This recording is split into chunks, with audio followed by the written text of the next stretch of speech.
nosotros no. Buenas noches, ¿cómo andan? Bienvenidos a Brotes Verdes en este segundo año. Otro día que no está Leverkovich, está de vacaciones, en estas merecidísimas vacaciones. Ya la semana que viene va a estar con ustedes y acá con C5N. Pero les decíamos la semana pasada que había empezado la campaña, al menos Mauricio Macri la había empezado a su manera, generando un poco de, por ahí, de odio, de ida y vuelta con eso que decía en la vuelta de sus vacaciones, que los trabajadores tenían que trabajar más. Por eso la semana pasada hablábamos con Fer Alonso de la reforma laboral de Macri. Y esta semana sí, el gobierno arrancó con todo esta campaña, arrancó con todo su forma, al menos de generar...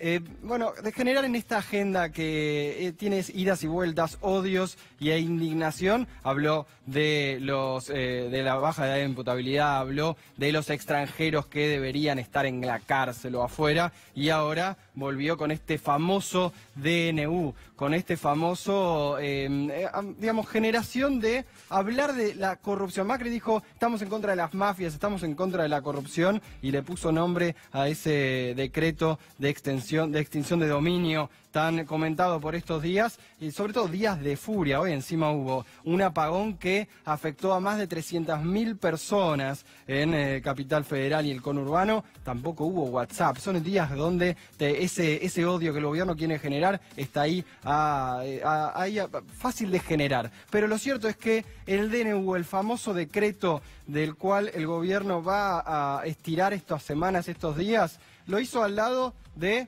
Bueno, veamos al lado de quién, al lado de la ministra Patricia Bullrich, que quiere empezar el gobierno a mover fuerte, y que el gobierno dice, al menos, insisto, lo dice el gobierno, que es la ministra que mejor mide, el que las hace las paga, dijo Mauricio Macri al lado de Bullrich. Ahí lo vemos de minuto1.com, y también al lado de Garabano, pero fue Bullrich la que tomó protagonismo por estos días.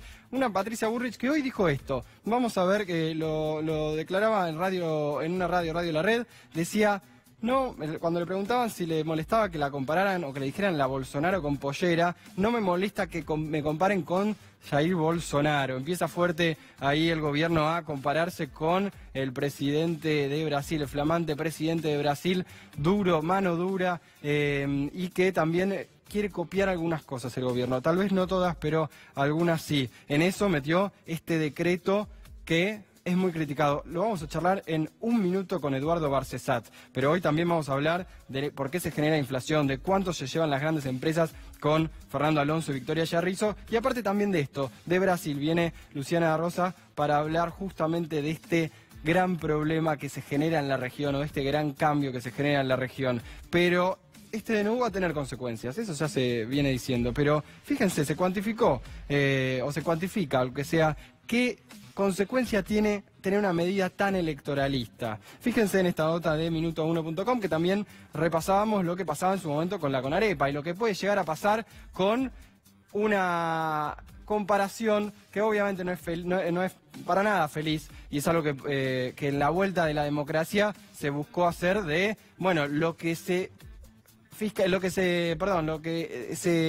expropió, lo que se sacó a quienes finalmente no estaban vinculados con la corrupción, o finalmente no estaban vinculados con esos hechos que les endilgaban. Eso le costó al Estado más de 200 millones de dólares en indemnizaciones. Algo parecido se dijo con lo que puede pasar de los presos políticos en estos años, de la forma en la que se expropió o en la que se también puso en la cárcel a muchos que no deberían estar, y que van a empezar juicios al Estado. Ese es uno de los principales problemas, no la cantidad de plata, sino lo que genera eso. Lo vamos a hablar ahora con Eduardo Barcesat, pero vamos a hablar de también todos los problemas que hay hoy en la economía argentina, que hay hoy en la política argentina en este 2019 electoralista, que tiene como eje al gobierno, como eje al oficialismo. Como siempre, el gobierno trata de poner en agenda los temas más ajenos a la economía. A veces le sale, a veces no, pero el del DNU generó mucha polémica y tal vez no le salga tan bien. Empezamos con Brotes Verdes. Los criminales tienen que devolver hasta el último bien que se llevaron ilegítimamente. Y que sepan que en la Argentina hoy, el que las hace las paga. Bueno, si el presidente dice que las hace las paga, estamos esperando que pague la deuda que tiene el correo su familia por la falta de pago de cánones por la explotación del correo argentino. Estamos hablando de dinero, pero también de campos, casas, barcos, autos y hasta obras de arte que se pueden subastar. Entonces me parece que eso sería lo mejor que podría hacer el presidente para dar el ejemplo. También hay que atacar su poder económico. Y lo hacemos por esta vía, porque su aprobación es urgente. Los proyectos para aprobarlo en el Congreso están estancados hace años. La búsqueda del presidente de tratar de construir un discurso que se aleje de lo económico. Hoy la justicia penal tiene instrumentos para avanzar y recuperar estos bienes, pero son muy lentos. Que tome cuestiones punitivas como el uso de la mano dura, el gatillo fácil. Con este régimen de extinción de dominio, estamos dando un paso adelante para que la justicia pueda, además de condenar a los responsables del delito y lo que han generado la sociedad, también avanzar más rápido en recuperar esos bienes.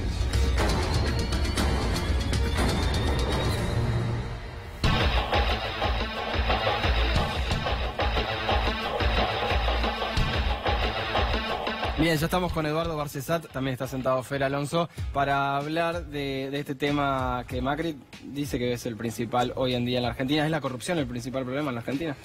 No, yo creo que el principal problema en la Argentina tiene dos pilares, el derrumbe económico y el derrumbe institucional. Este decreto es parte del derrumbe institucional, ¿no? Debemos comenzar por decir que la Constitución claramente en el artículo 99, inciso 3, establece que el Poder Ejecutivo Nacional, bajo pena de nulidad absoluta e insanable, repito, bajo pena de nulidad absoluta e insanable, no podrá emitir disposiciones legislativas. Párrafo seguido enuncia las condiciones excepcionales para los decretos de necesidad y urgencia, cuando no se puede seguir el trámite normal de debate y sanción de las leyes. Recordemos que el concepto de necesidad en el derecho es aquello que no puede preverse o que previsto no pudo evitarse, ¿no? Es decir, es para catástrofes, cuando hay un tsunami, hay un terremoto, hay que tomar medidas urgentes donde los minutos pueden significar pérdida de vida. Bueno, un decreto de necesidad y urgencia para ordenar recursos para conjurar eso. Pero esto no tiene que ver nada con el caso, porque recordemos que había un proyecto ya girado por el Poder Ejecutivo, pésimo también, que por supuesto mereció muchas modificaciones, observaciones, etcétera. Bueno, si perdió o no perdió estado parlamentario, allá ellos, pero el Poder Ejecutivo no es un legislador en última instancia, que si algo no sale, lo legisla él después vía DNU. Si fracasó el proyecto es porque es malo, y no hay otra. Pero lo más importante en esto es que hay 4 materias que le están taxativa y universalmente vedados para los decretos de necesidad y urgencia.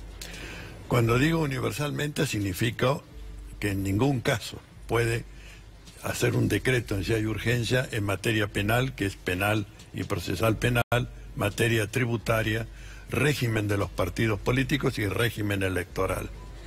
Bueno, todo lo que refiere al decomiso, confiscación de bienes, pertenece al Código Penal y al Código de Procedimiento en Materia Penal de la Nación.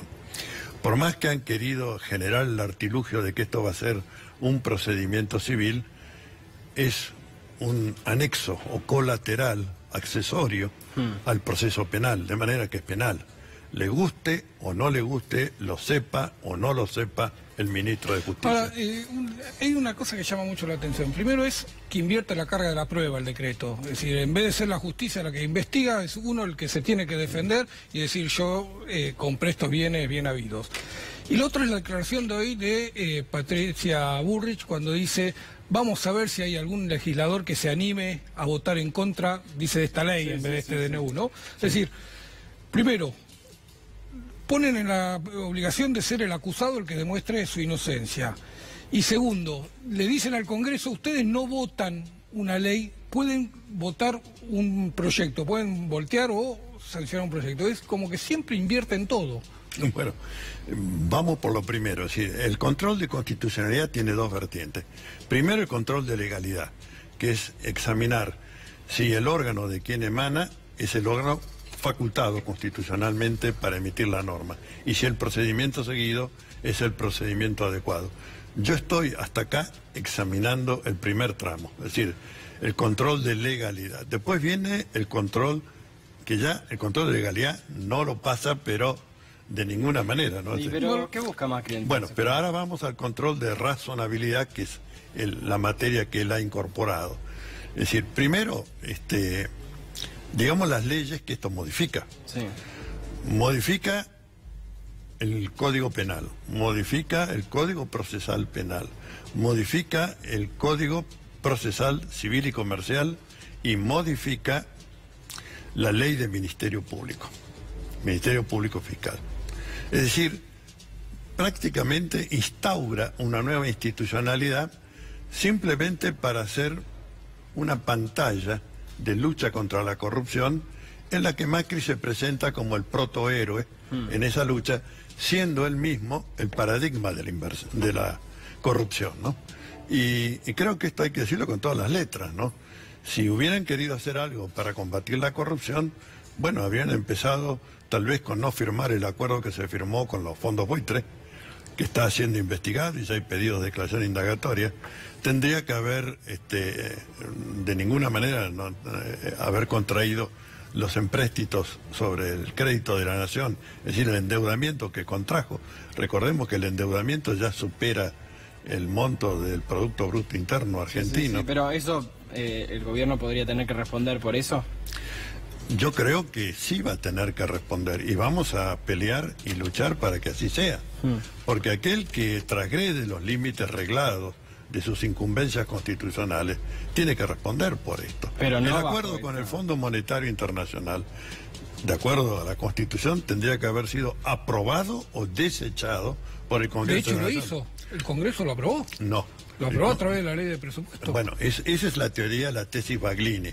Baglini sostuvo que si uno vota la ley de presupuesto donde están previstos los pagos, amortizaciones de servicios o intereses, está aprobando tácitamente el convenio o acuerdo que se celebró por fuera del marco de la competencia legal.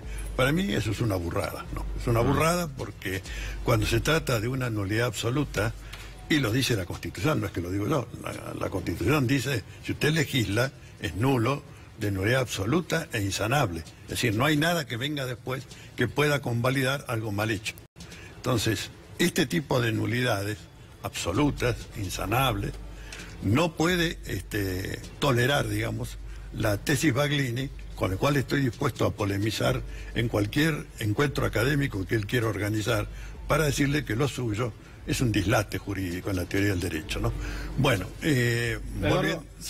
pero acá veo, por eso lo charlábamos al principio con esto de Bullrich y lo que preguntaba Fernando también, Bullrich poniéndose a la cabeza de esto. ¿Hay un riesgo de brasilizar, digamos, para hacernos a Brasil en todo esto? Bueno, en la parte del programa económico y de deterioro institucional, creo que vamos tal vez adelante de Brasil, ¿no? Todavía porque el otro no ha podido hacer todos los desaguisados que ha comprometido en la campaña. Pero en cuanto a iniciativas ya institucionalizadas o propuestas como es este decreto, modificación del régimen de las Fuerzas Armadas, tantas cosas que ha hecho por vía de decreto de necesidad y urgencia, restablecer subrepticiamente la pena de muerte mediante la ley de derribo. Sí. Estamos hablando de enero del 2016. Fue un decreto que impugnamos en sede judicial y que le costó al camarista Eduardo Freyler, que fue el que desnudó en su resolución la trama, le costó el puesto, ¿no? Sí. Bueno, hay que hablar claro. Claro. Estamos peor que Brasil en términos de seguridad. Yo creo que estamos peor que Brasil. Yo creo que todavía Brasil puede ser que tenga algunas reservas democráticas que frenen a Bolsonaro. Pero acá estamos viendo que el Poder Ejecutivo ha quebrantado el deber de obediencia a la supremacía de la Constitución Nacional. Para mí una de las cláusulas más señeras que introdujo la reforma del año 94, esto de que la eficacia crea derecho, no, a partir de aquí solamente el derecho crea y aplica el derecho, no hay otra. Bueno, volviendo, cuando hay un gobierno con legitimidad de origen, pero que transgrede los límites reglados de sus incumbencias constitucionales, yo creo que estamos en situación de excepcionalidad institucional, ¿no? Yo pienso que los jueces no van a aplicar este decreto, no lo van a aplicar porque saben que el día de mañana la propiedad privada es sagrada, y así lo decía la Declaración de los Derechos del Hombre y del Ciudadano. Si todos los otros derechos eran derechos. Así lo debe creer Macri. Pero el único que viene precedido de la expresión sagrado es la propiedad privada. Bueno, entonces, son muy conscientes, han sido en su formación liberal, de que esto es un disparate, es un dislate, porque no puede ser que por un estado de sospecha y por una medida cautelar se tome una resolución definitiva cuando no hay sentencia pasada en autoridad de cosas juzgadas en sede penal, ¿no? Todavía seguimos pensando que la justicia va a ser racional en las medidas que tome. Ahora está planteando la idea de que un juez racionalmente no va a aplicar este decreto porque sabe que en el fondo es inconstitucional. No tanto racionalmente, sino por cagón. Bueno, pero tenemos todavía empresarios presos porque ninguna... Y ratificados en primera y en segunda instancia. Sí, lo sabré. Digo, entonces, por eso el que yo defiendo es el único empresario que dijo la verdad y quedó preso. Todos los demás que dijeron cualquier verdura, ellos están libres. Bueno. ¿Cuál es la idea de que en algún momento la justicia va a poner las cosas en orden? No es el tema, aún en esta justicia. Primero la Corte Suprema, yo creo que esto no lo tolera. Pero los jueces comunes, por más que tratemos del peor de los fueros, porque el Civil y Comercial Federal, que es donde el decreto designa que va a actuar esta nueva creación, que es el procurador, que han injertado en la ley del Ministerio Público Fiscal, es uno de los fueros peores, ¿no es cierto? Sí. Es un fuero que ha en todo momento apoyado al Grupo Clarín, las peores cosas han desfilado por ese fuero. Se compite en perversidad con el fuero federal criminal de Comodoro Pi, ¿no? Para decirlo claramente. Entonces, yo creo que aún estos jueces, frente al tema de la propiedad privada y sabiendo que les puede traer una responsabilidad personal, van a arrugar. Es decir, no lo van a hacer por amor al derecho, lo van a hacer por espanto a las consecuencias, anular este decreto para que no les traiga a ellos un problema personal en lo futuro. Es decir, no es el rigor, no es la estructura jerárquica del orden jurídico positivo argentino, es el temor y la convicción que van a tener de que este exabrupto el día de mañana les va a aplicar y les va a significar... Pero vamos a encontrar un Bonadío capaz de acompañar un proceso político. Mire, ya a medida que se acerca el momento electoral, yo creo que vamos a ver el comienzo, ya que este programa se llama Brotes Verdes, de brotes verdes de justicia, ¿no? Es decir, que los jueces van a decir, bueno, vamos a ver cómo viene la cosa, muy bien no le va a este gobierno, la pérdida de credibilidad, etcétera, etcétera, vayamos abriendo un poco, porque aunque nosotros vamos a caer, una cosa es que les den una jubilación anticipada y otra cosa es que les metan un proceso penal encima, ¿no? Y el juez que diera curso a un decreto como este, se está comprando la prisión futura, ¿no? Esto está claro. Y en ese sentido el gobierno, ¿qué está buscando? Porque solo es una medida de impacto de ganar en verano, ¿no? Sale primero a decir, yo combato la corrupción, y si alguno se me pone en la vereda de enfrente, es porque es un corrupto, kirchnerista, peronista, en fin, todos los populistas, todos los motes que puedan encontrar, en lugar de decir, somos defensores, diría apóstoles del deber de obediencia a la supremacía de la Constitución Nacional, ¿no? Entonces es en función de esa cláusula señera del artículo 36 de la Constitución Nacional que decimos no va a pasar. Y creo que en esto no nos vamos a equivocar, porque reúne toda la pústula institucional que se pueda imaginar o diseñar, ¿no? Eduardo, ¿cómo ves la justicia aplicada hoy en la calle, por decirlo de alguna manera? ¿Cómo ves a los pibes que son prejuzgados, a los que tienen un poco de marihuana encima? ¿Cómo está la justicia en la calle? La justicia, digo, decir, la aplicación directa, la policía, sí, digamos, pero... la administración de justicia, para no confundirlo con el valor justicia, ¿no? Bueno, efectivamente, la persecución de los que son víctimas de este modelo, víctimas de exclusión social forzada. Hay una frase de un psicólogo institucionalista francés, Robert Castel, que a mí me encanta, que dice, primero pierden el trabajo, después pierden las relaciones de familia, después pierden toda relación de pertenencia o inclusión social. En definitiva, son los habitantes de un extraño cuarto mundo, nuestros compatriotas, ¿no? Es decir, los veo como las víctimas de un sistema de exclusión, y cuando alguien queda fuera del circuito de la producción y el consumo, pierde condición humana en este régimen, ¿no? De eso no tengo duda. De manera que en la medida en que los vamos expulsando, este modelo va tirando afuera a la gente, no deja ingresar a los jóvenes y expulsa a los viejos. Bueno, obviamente todos ellos se convierten o en fósiles para los viejos o en delincuentes para los jóvenes, ¿no? Delincuentes forzados, ¿no? Me quedo con estabas describiendo lo que era el temor de los jueces a aplicar este DNU, ¿no? Actualmente la justicia tiene todos los instrumentos para expropiar o para desapoderar a las propiedades víctimas de un delito. Sí.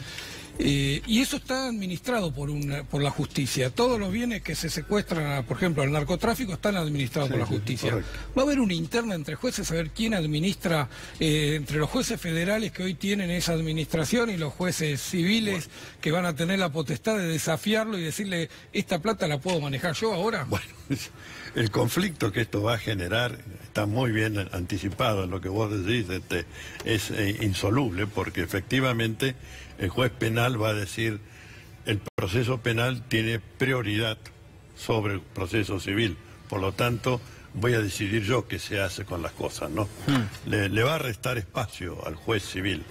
El juez civil va a decir, yo estoy habilitado por un decreto de necesidad y urgencia, bla, bla, bla. Y se va a crear un conflicto de poderes que obviamente va a caer a la Corte también, porque como no tienen Tribunal Superior Común, va a ir directo a la Corte y la Corte va a tener que dirimirlo. Por lo cual creo que este tema va a llegar muy rápido a la Corte Suprema de Justicia de la Nación, no por el fondo de la cuestión, sino por el conflicto de competencia. Pero con eso ya va a habilitar a que se declare la inconstitucionalidad en sede de la Corte, ¿no? Gracias. Además, sí, yo tengo que apostar a la racionalidad del derecho, si no me tengo que hacer un harakiri, ¿no? Gracias, Eduardo. Vamos a hablar de el tema en este 2019, el tema que no quiere hablar el gobierno. Vamos a hablar hoy de economía.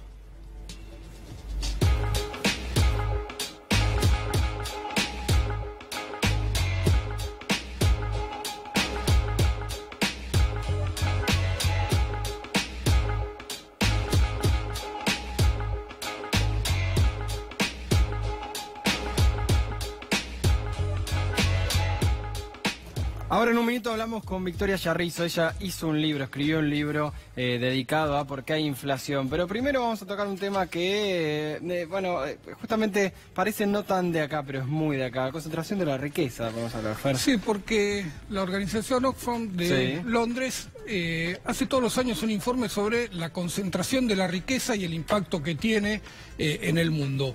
En este último informe plantea que 26% de las familias más ricas del mundo tienen el equivalente a lo que tiene 3.800 millones de personas. Sí. Parece...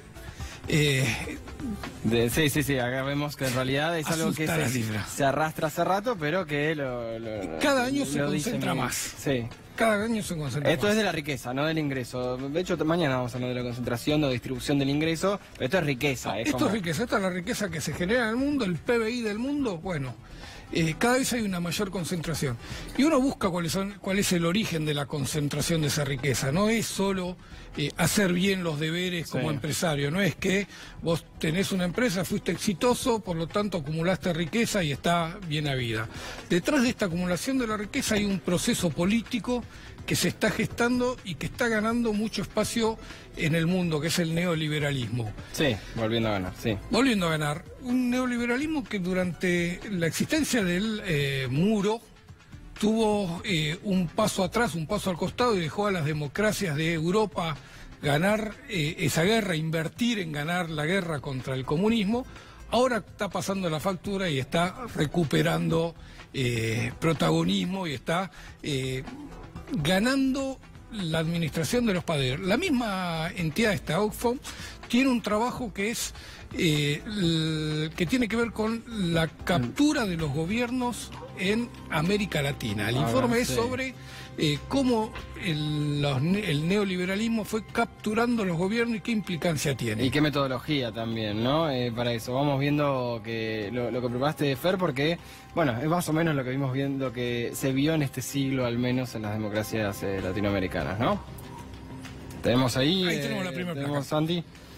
Acá, una élite poderosa. Esto es lo que armó directamente Oxfam. Una élite poderosa, por ejemplo, económica, por ejemplo, oligárquica, podríamos decir acá, actúa en un contexto específico, ¿no? En las elecciones. Utiliza elementos que facilitan esa captura, como puede ser las regulaciones deficientes sobre la financiación privada de las campañas políticas. No sé si te suena, ¿no? Argentina tuvo una financiación deficiente en la campaña de Mauricio Macri para la presidencia y para las legislativas, y el mismo poder se encargó de ocultarla, las famosas aportantes truchos. Esta utilización permite crear una influencia directa, que es determinante. Y esta influencia que se genera, por ejemplo, dice este trabajo, financiando una campaña electoral ilícitamente para ayudar a un partido a ganar las elecciones, tiene el efecto que después esta captura llega a bloquear a los gobiernos, los capta, los coapta y hace que generen políticas que facilitan o que profundizan esa desigual distribución de la riqueza. No podés disociar lo que es la distribución del ingreso, no podés disociar lo que es la pobreza estructural en el mundo y en Argentina de lo que es la administración del poder, de lo que es las políticas públicas que se llevan adelante. En el trabajo se planteó muy interesante sobre cómo los impuestos ayudan a la distribución de la riqueza y cómo estos gobiernos neoliberales van siempre atacando la base de sustentación de las políticas públicas que es la recaudación fiscal. Bien. Es una de las formas de generar esa concentración. Está bien, eso que aparte, bueno, mira, acá tenés los mecanismos más frecuentes, campaña mediática, eso ya también hiper sabido acá, ¿no? Es hiper sabido, pero es muy interesante analizar, hay que tener muy presente lo que pasó con Cambridge Analytica, la consultora de Londres que hizo la famosa campaña para Donald Trump y que confesó haber hecho una campaña sucia contra el gobierno de Cristina Fernández para favorecer un cambio de gobierno. No hablaban no trabajaron para Macri, sino para voltear un modelo. Es muy interesante porque si uno no tiene presente que esas campañas existen y que tienen una dimensión global, no sabes cómo contrarrestarlas. Si uno cree que el problema argentino es del populismo contra el liberalismo autóctono, pierde la dimensión de lo que se está discutiendo. La llegada de Donald Trump, la llegada de Jair Bolsonaro, todo empezó probablemente con la llegada de Berlusconi en Italia, que fue un hiperempresario, muy mediático al poder. La destrucción de los partidos tradicionales primero y después la llegada de un rico al poder. Bien, vamos a hablar, si se quiere, de la estructura argentina, pero más que nada de ahora, de por qué hay inflación, de por qué se están llevando más las empresas y de economía en general, con una gran economista que se llama Victoria Yarrizo, y así la presentamos.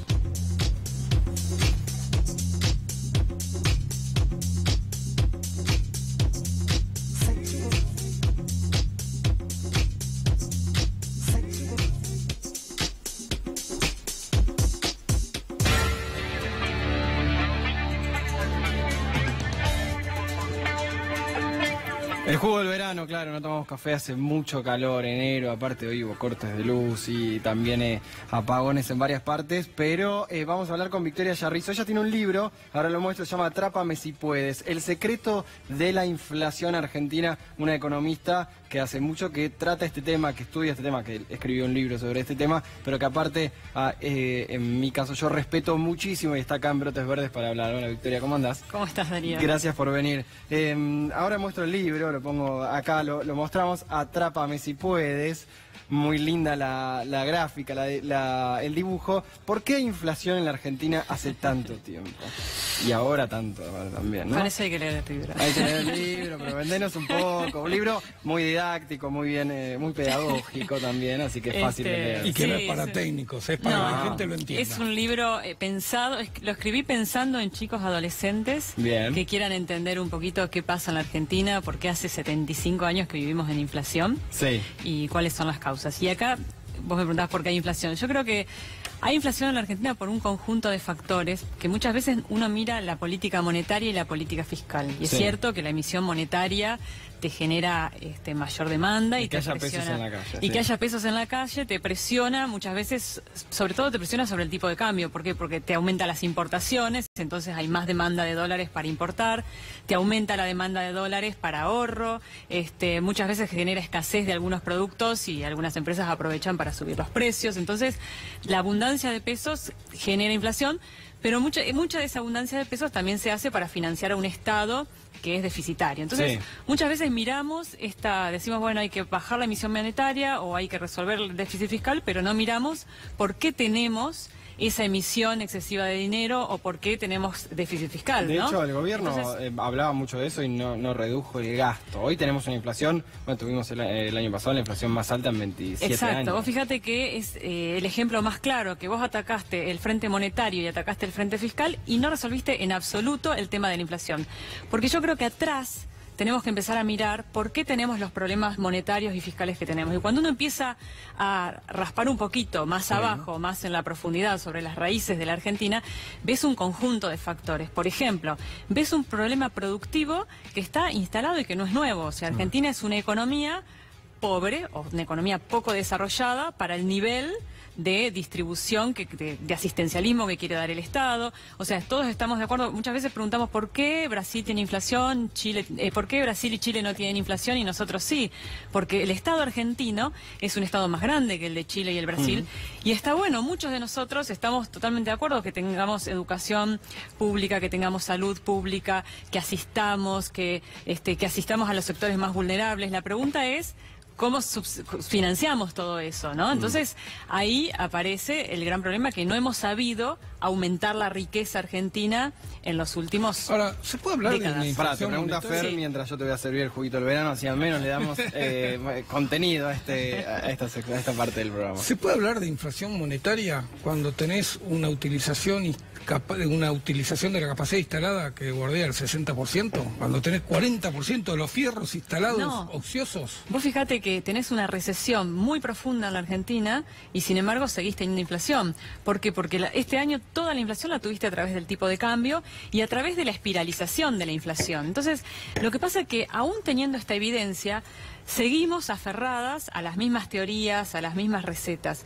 Y vos fíjate la contradicción, porque si nosotros necesitamos agrandar la riqueza de este país, necesitamos agrandar los ingresos del Estado para cubrir el déficit, porque está claro, por más que digamos sobran 2 millones de empleados públicos, ¿qué vas a hacer? ¿Vas a salir a echar gente y dejar gente en la calle sin ofrecerles posibilidades de empleo en el sector privado? Entonces, si vos no generás oportunidades de empleo en el sector privado, ¿cómo ajustás? ¿Vas a salir a lo loco a sincerar tarifas como se hizo en la Argentina y que hoy los sectores de menos recursos destinan un porcentaje muy importante de sus ingresos a pagar las tarifas energéticas? Entonces, ¿cómo haces eso? Creciendo. Si vos no crecés, si la economía argentina no crece, no recaudás. De hecho, vamos viendo de fondo lo que dice el FMI sobre la economía argentina. Dice que este año va a caer, 1.7. 1.7, el año que viene supuestamente va a subir, eso diría, va a subir 2.7, pero vos dijiste, Victoria, el otro día en una entrevista en el diario La Nación, señalabas a las grandes empresas como protagonistas importantes y a menos que le han ido bien estos años. Sí. ¿Por qué se da eso? En un año de caída de la economía, en varios años de caída de la economía. Yo creo que este es un gobierno que, consciente o inconscientemente, desde que subió, favoreció a las grandes empresas. Y te voy a dar varios ejemplos. Sí. Una de las primeras medidas que tomó, si se acuerdan, fue sacar las retenciones a las empresas mineras. Y que fue controvertido porque justo lo hace mientras estaba necesitando recaudar dinero para resolver el problema fiscal. Sí. Cuando vos generás recesión en una economía, tenés que ser consciente que las recesiones te generan mayor acumulación de la riqueza, porque las grandes empresas que están en mejor situación financiera, que tienen más poder de mercado, aprovechan para hacer políticas de precios y para dejar afuera a las más chicas. Si vos mirás cuántas pymes cerraron en los últimos 2 años y cuántas grandes empresas cerraron, es muy clara la cuenta. Claro, sí.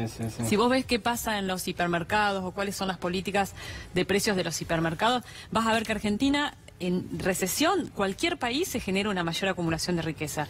Por otro lado, si vos mirás qué pasa en las licitaciones públicas, ¿quiénes ganan las licitaciones públicas? Se cartelizan y ganan las grandes empresas, o las empresas en mejor situación económica. Y yo creo que hay un montón de cosas que si uno empieza a mirar con la lupa, es un gobierno que viene favoreciendo desde el inicio a las grandes empresas en detrimento de las pymes. Si no, no podrías tener a las pymes dejar que los bancos les cobren las tasas de interés que le están cobrando hoy por un crédito productivo. ¿Vos decís que la inflación fue utilizada para cambiar la distribución del ingreso en Argentina? La inflación con recesión, o sea, a ver, yo creo que tenemos que dividir lo que fue el kirchnerismo de lo que fue el claramente, macrismo, ¿no? esta inflación con recesión se utilizó para cambiar la distribución del ingreso. Te cambia la distribución del ingreso. Claramente te cambia la distribución del ingreso. Vos incluso vas a los sectores asalariados. ¿Quiénes se llevan el mayor incremento en los salarios? Los sectores que están gremializados, que están en la economía formal. En la economía informal, que se van achicando también. Que también se van achicando, pero cuando mirás en cuánto sube el ingreso de esos sectores, sube más de lo que sube en el sector informal o en los sectores que no están gremializados. Entonces, siempre estos procesos recesivos generan concentración de la riqueza, pero más allá de la concentración de la riqueza, también los procesos recesivos te generan problemas fiscales. Entonces, es una contradicción que vos necesitas más ingresos para financiar al Estado y simultáneamente generes una recesión.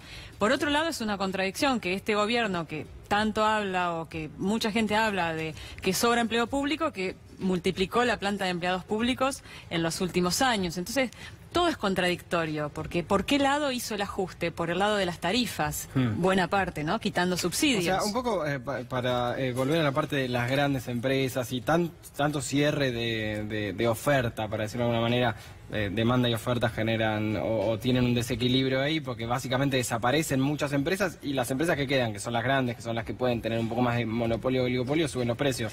Así es. Tienen más margen para hacer la política de precios que quieren, ¿no? Pero lo que pregunta muchas veces mucha gente es, si nadie consume acá, ¿por qué levantan los precios? ¿Cuál sería la respuesta? Porque ahí tenés todo un proceso. Primero, a ver, cuando vos movés el tipo de cambio, las grandes empresas, que son las productoras de insumos, automáticamente te suben los precios. Entonces empieza a generar una espiral inflacionaria. Y el reflejo de eso es que vos fíjate que en el 2018 tuviste una inflación mayorista del 73,6% y una inflación minorista del 47,6%. La mayorista subió muchísimo más que la minorista. ¿Por qué? Porque las grandes empresas, que son las productoras de insumos, son las productoras de alimentos, etcétera, apenas sube el dólar, te suben los precios porque muchas son oligopolios, monopolios, o sea, tienen poder de mercado. ¿Hay medidas del gobierno que han introducido la indexación de la economía? Uno ve, por ejemplo, los créditos UBA y piensa, indexan la economía. Uno ve la tasa de interés del Banco Central y se están indexando la economía. Da la sensación de que hasta quitarle el valor al billete, poniéndole animalitos, da la sensación de que es desprestigiar una moneda, incentivar... Exacto, cuando uno de hecho, acabas de decir la moneda, perdón, ponemos el dato ese de la fuga de dólares. 27.000 millones de dólares salieron del país en 2018, la cifra más alta desde 2002. ¿Tiene que ver con eso? A ver, cuando vos me preguntabas al principio por qué tenemos inflación, yo me refería primero al problema productivo, ¿no?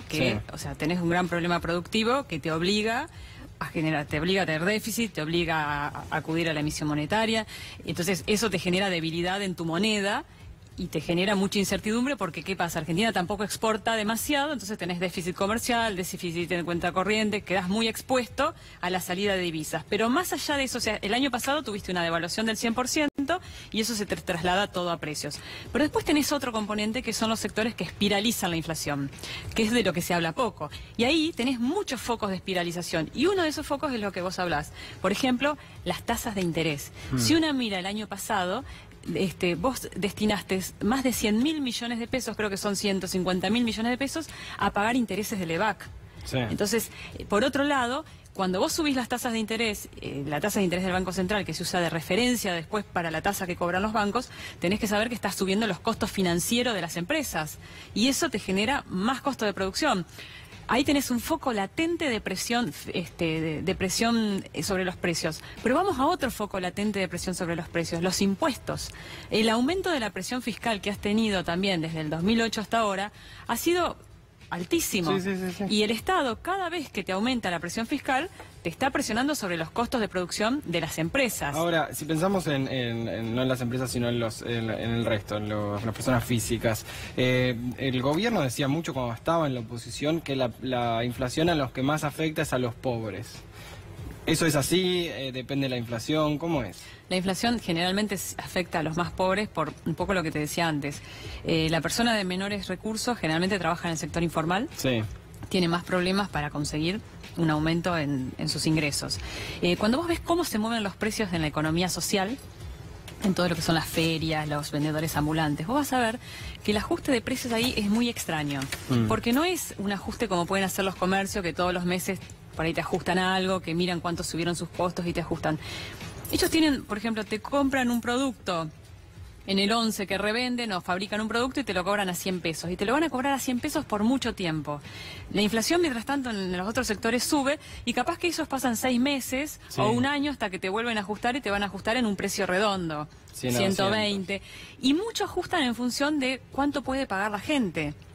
Es casi instintivo, lo hacen, por instinto o por intuición, ven cuánto puede pagar la gente y entonces muchas veces te venden un producto, capaz que tienen márgenes que van achicando, porque saben que no lo pueden vender. Entonces, para cerrar, Vicky, vuelvo a recomendar el libro Atrápame si puedes, la explicación de por qué tenemos inflación en Argentina. ¿Qué nos queda ahora para lo que viene? No tratar de anticipar qué va a pasar en términos de inflación, pero sí en términos de que está una caída de la economía, lo dice el propio Fondo Monetario Internacional, lo dice el propio gobierno, pero no pareciera ser que la inflación vaya a ceder. ¿Qué queda para lo que viene? El 2019 va a ser un año muy difícil. Vos tenés ya una inflación mayorista que este año superó mucho a la minorista y eso se va a seguir trasladando a precios. Y además tenés otro condimento. Tenés mucho traslado a precios contenido que el minorista no hizo, pero ¿qué va a pasar con el tipo de cambio? Porque a este tipo de cambio que tenés hoy, viste que las exportaciones sabemos que subieron en diciembre, subieron en noviembre, eso es muy bueno, pero si el tipo de cambio sigue en estos valores con los precios ajustándose, perdés la competitividad cambiaria. Entonces, el tipo de cambio se va a seguir moviendo. Este año hay que pagar 14.000 millones de dólares solo de intereses de la deuda. Sí. Tenemos que devolver capital de deuda, que bueno, eso quizás es más fácil porque se hace como, se refinancia, pero los intereses no va a haber que pagar, entonces necesitamos de los dólares. Entonces, la verdad es que yo creo que el gobierno tiene que tomar una política muy seria en materia de crecimiento, en materia de regulaciones. Hoy, no sé si habrán visto que en Europa multaron a Mastercard por cobrar costos mayores a lo que debía cobrar. Esas son políticas que hacen los países desarrollados. Claro. Acá las empresas grandes hacen lo que quieren y no hay cooperación de ningún sector. Entonces, me parece que el gobierno, si quiere salir de este embrollo, porque este va a ser otro año de la típica sábana corta, vamos a estar viendo a ver qué desequilibrio nos conviene más o nos conviene menos.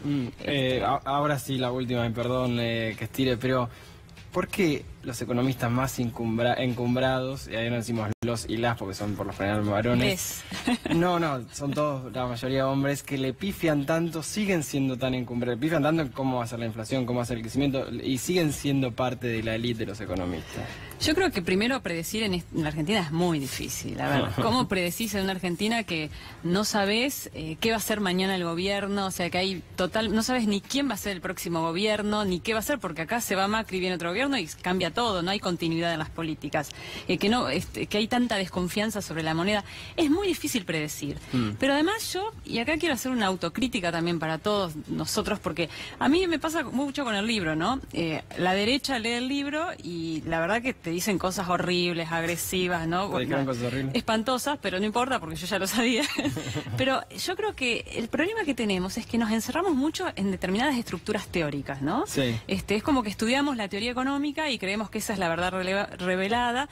De hecho, una crítica que se me puede hacer perfecta en ese libro es que no hay una teoría atrás. O sea, yo hablo un poco de la inflación de la calle, de la cooperación, de un montón de cosas. Y me parece que muchas veces quedamos atrapadas en esas estructuras teóricas y no nos permite ver muchas de las cosas que quizás deberíamos hacer o muchas de las cosas que quizás van a suceder, que tienen que ver a veces con el comportamiento de la gente, con la psicología. Muchas teorías que tal vez en Argentina no se aplican tan bien. En Argentina, por ejemplo, los economistas no estudiamos nada de psicología. Y vos... Pero vamos mucho al psicólogo. Eso es cierto. Todos en Argentina, uno de los países con más densidad de psicólogos. Bueno, Vicky, muchas gracias. No, gracias a ustedes. Me quedo con el libro, Atrápame si puedes, el secreto de la inflación argentina, Victoria Yerrizo, y un repaso de por qué hemos tenido inflación en la Argentina y por qué hay inflación ahora. Gracias, Fer, por haber estado hasta ahora. Y vamos a hablar del Brasil de Bolsonaro y bueno, un poco la comparación con acá. Gracias por haber estado.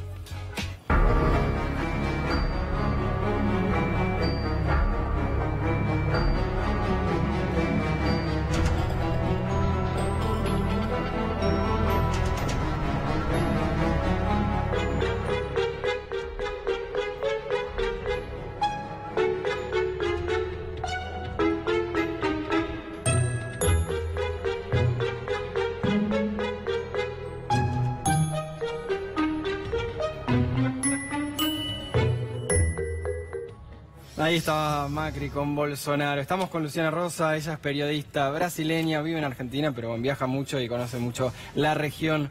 ¿Cuán parecidos somos con Brasil, o al menos cuán parecidos Macri con Bolsonaro? Y esa es una pregunta que nos hacíamos bastante antes del primer contacto entre los dos presidentes, y parece que após esta visita, después de la visita de Macri a Bolsonaro, ahora en mitad de enero, quedó muy claro que es mucho más semejante con Bolsonaro de lo que se imaginaba. O sea, si en algún momento se pensó que Macri estaba mucho más a la izquierda de lo que es la presidencia de Bolsonaro, económicamente creo que los dos tienen planes bastante parecidos, por lo menos a nivel regional, ¿no? O sea, en términos de pensar el Mercosur como un bloque mucho más abierto, economías que se proponen a abrirse mucho más a comercializar con otras regiones, con otros mercados, mucho menos proteccionistas de alguna manera con lo que sería Latinoamérica y los acuerdos, ¿no? Comerciales entre los países del bloque del Mercosur. Y eso, como ese enamoramiento, esa seducción que les tiene el mercado en sí, ¿no? El mercado hay mucha gente, digo, también más allá de que el principal candidato está preso, pero también lo votó más de la mitad de la gente. ¿Qué es esa convocatoria que hace a muchos de los ciudadanos brasileños? Es exactamente la misma consigna que creo que ahora Macri por ahí podría llegar a alimentarse, por lo menos es lo que he leído en los medios brasileños, que podría llegar a alimentar a Macri en lo que sería la campaña de este año, ¿no? Es como proponerse como el diferente, el que va a salvar el país, el que va a sacar el país de la crisis. Si bien Macri también entró con esa propuesta, ¿no? De ser el cambio. Y no está logrando mucho. Fue un cambio, pero un cambio para peor. Brasil todavía sigue con la esperanza de que las medidas económicas de Bolsonaro puedan sacar Brasil de la crisis económica que viene viviendo el país, del crecimiento de la inflación, de la crecida del aumento del desempleo en el país. Pero, por ejemplo, hoy, durante su primera visita internacional, Bolsonaro está en Davos, en Suiza, ahora en el Foro Económico Mundial, y dio un discurso de más o menos 6 minutos ahí. Sí. En el cual no fue muy provechoso a nivel imagen, porque tenía mucho más tiempo, o sea, se esperaba que hablara mucho más y que fuera un poco más preciso en las propuestas económicas que tiene para Brasil, porque hay una expectativa muy grande del mercado, que estaba realmente muy optimista con relación a su administración, a la aprobación de reformas que facilitasen como la actuación del mercado en Brasil, y la verdad es que fue muy evasivo, dijo cosas como que no muy precisas, muy generalistas, muy a lo Macri en ese sentido. Exactamente, un discurso bastante inexperto, o sea, muy naif todo. La única cosa que dijo así como de más concreta es que no pretende por ahora salir del Acuerdo de París, pero a su vez pretende facilitar el avance de la agricultura hacia regiones no explotadas en Brasil. O sea, que hay... Muy en línea con Estados Unidos, ¿no? Claro, y también dijo que si bien es importante seguir políticas de desarrollo sostenible, de protección del medio ambiente con relación a lo que es la Amazonia, ¿no? Y la amenaza del avance de la producción de soja, por ejemplo, en regiones que son protegidas ambientalmente en Brasil, parece que lo usaría como una excusa. Sí. En términos de lo que de receta podría llegar a traer el país, permitir el avance de estas de cultivos de lo que sea en territorios protegidos, ¿no? Es muy interesante porque a nosotros que nos interesa mucho este contenido, estamos hablando de esto, de las políticas económicas, de lo que puede decir el presidente, pero son presidentes que se basan mucho en lo simbólico, y hoy hablábamos cuando empezamos el programa y todo el día en Argentina del decreto contra la corrupción de Macri. Bolsonaro también llega de la misma manera y ya tuvo hechos de corrupción en su familia, digamos, en ese paralelismo, ¿qué es lo que importa? No importa eso, no importa los hechos de corrupción de quienes hablan de corrupción. Claro, eso es importantísimo, hasta porque esta semana evadió en Brasil, se surgió en Brasil una primera denuncia que involucraría Flávio Bolsonaro, que es el hijo, que era diputado entonces en Río y ahora es senador, sí. Que pidió que se cesara una investigación que le habían empezado el Ministerio Público de Brasil en su contra por 48 depósitos hechos en la cuenta de un asesor, ex asesor de él durante su gestión como diputado. Y él ahora, como es senador, pidió que se cortara la investigación hacia esa denuncia porque tiene foro privilegiado y supuestamente el Ministerio Público había suspendido esa investigación, lo que en los medios de Brasil surgió como, bueno, es un media culpa que está asumiendo que se ¿Y si fuera el hijo de Lula, por ejemplo? Exactamente, o sea, al final, uno de los chistes que surgieron alrededor de eso es, bueno, y nosotros que pensamos que el corrupto o que el bandito era el hijo de Lula, finalmente tenemos ahí la primera gran denuncia que ya salió a decir Flávio que es una persecución hacia su papá, que lo quiere manchar de alguna manera su imagen. Y lo más asustador, por así decir, de esa relación toda de Flávio y con ese asesor es que la mujer de uno de los principales sospechosos de haber articulado la ejecución de la concejal Marielle Franco, la mujer de este hombre fue parte durante 11 años del gabinete de Flávio Bolsonaro, mientras él era diputado en Río de Janeiro. Entonces, hay muchas cosas que están saliendo a la luz ahora, post elecciones, y Brasil está en eso, en un prendido fuegos. Todos los días hay noticias aún más impresionantes. La grieta. Vamos a eso importante que acabas de decir, las noticias impresionantes. A veces son mentiras, digamos. En Brasil fue muy importante el tema, como en Estados Unidos, de las fake news. Tenemos algunos de los ejemplos, para que nos cuentes bien un poco tu familia, que si los recibía, si no los recibía, vos desde acá, obviamente, con tus amigos y amigas desde allá. Es curiosísimo eso. Por ejemplo, la típica de Lula en la cárcel. Fíjense que Lula en la cárcel mirando la asunción de Bolsonaro. Bueno, a priori tiene, ya sabemos igual que es mentira, pero tiene un tatuaje Lula bastante importante en su brazo izquierdo, y ahora tenemos la foto real. ¿Qué pasaba en los brasileñas que recibían acá vemos la foto real, no era Lula, que recibían estas fotos y las creían? ¿Qué es cómo explotó el gobierno eso?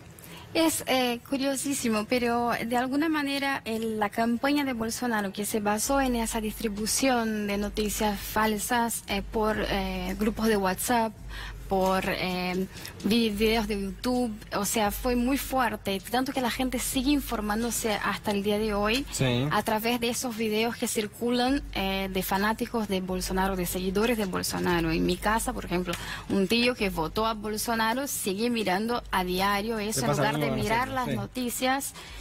Y lo más gracioso de todo es que esas denuncias que te acabo de contar son denuncias investigadas por O Globo, que es un diario bastante de derecha, o sea, de situación.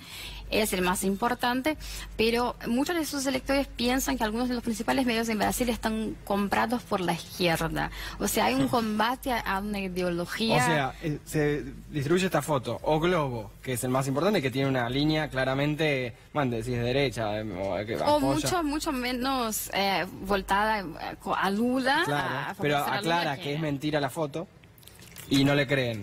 No, porque creen que es una persecución hacia Bolsonaro. O sea, sus electores creen que los grandes medios brasileños están persiguiendo la imagen y quieren manchar y se habla mucho de hinchar en contra de su administración. O sea, ahora tenemos que creer que hinchar para que todo vaya bien, para que el país mejore. Es realmente... Acá tenemos otro ejemplo, que es de quien apoyó claro, a Lula la persona que cometió el atentado hacia Bolsonaro. A Bolsonaro, que estaba apoyando a Lula, que es mentira también. Y bueno, hay mucha gente que evidentemente lo creyó. Acá vemos también la noticia. Ya está predispuesta a creer cualquier cosa en contra de Lula. Claro. O a favor de Bolsonaro. Pero un hecho interesante es que no solo es algo de la derecha, también hay la fake news de la izquierda. O sea, como todo el esquema de descreer el atentado hacia Bolsonaro también circularon como noticias que por ahí podrían ser de origen dudosa o que son muy sensacionalistas. Entonces hay una crecida de ambos los lados, de tanto la izquierda como la derecha en Brasil, de noticias de medios muy sospechosos, de gente que se aprovecha eso como de las ganas de la gente de creer en algo, de la tendencia a creer en algo en busca de clics. Para difundir noticias que no son reales.